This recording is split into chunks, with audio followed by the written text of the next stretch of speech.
গেল ১৫ বছরে কর্তৃত্ববাদী শেখ হাসিনা সরকারের আমল থেকে চাপে রয়েছে অর্থনীতি। অনিয়ম, দুর্নীতি ও লুটপাটে ভঙ্গুর হয়ে পড়ে ব্যাংক খাত। ডলার ও জ্বালানি সংকটে কয়েকগুণ বেড়ে যায় উৎপাদন খরচ। বিপুল আশা নিয়ে রাষ্ট্র ক্ষমতার পরিবর্তন হলেও ব্যবসার সুবাতাস ফেরা নিয়ে রয়েছে প্রশ্ন।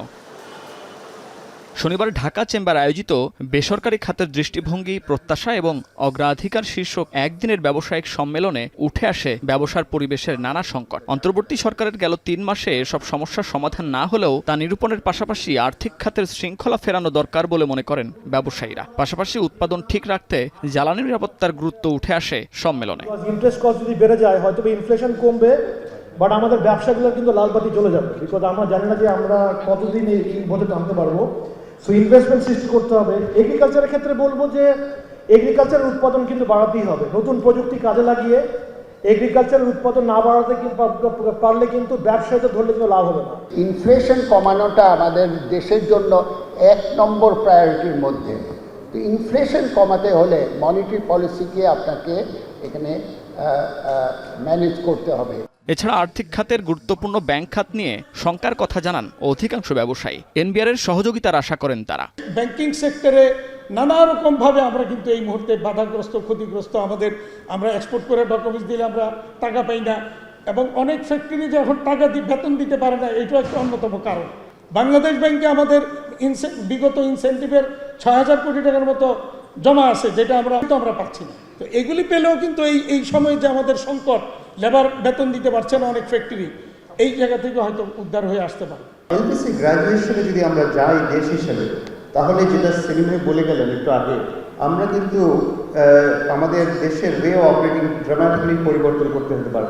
সেটা হচ্ছে ইন টার্মস অফ সাস্টেনেবলি অপারেশন তৈরি করা অ্যাক্রস দ্য ভার্টিক্যালস।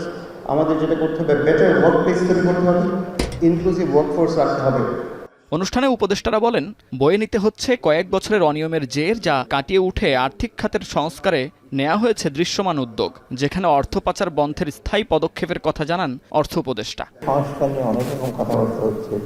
সংস্কার, আমি সঙ্গে মনে করি সংস্কার কথা বললাম, ইমিডিয়েট সংস্কার করতেই হবে। কারাপশন, ব্যাংকিং সেক্টর, এনবিআর এবং স্টোরেজ মানি রিকভারি।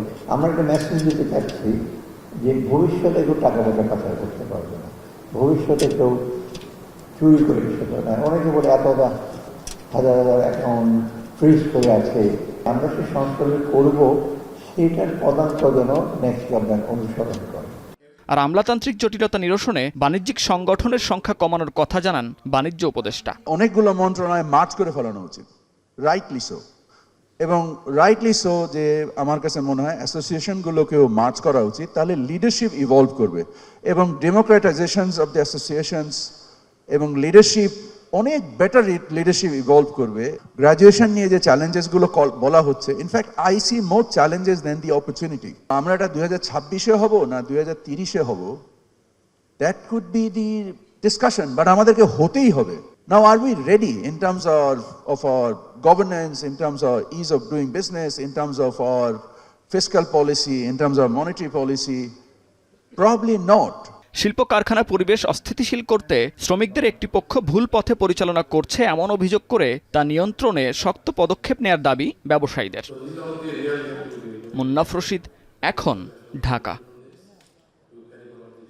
শিয়া বাটার ও ভিটামিন ই সমৃদ্ধ lily glam beauty soap. Lily, always beautiful.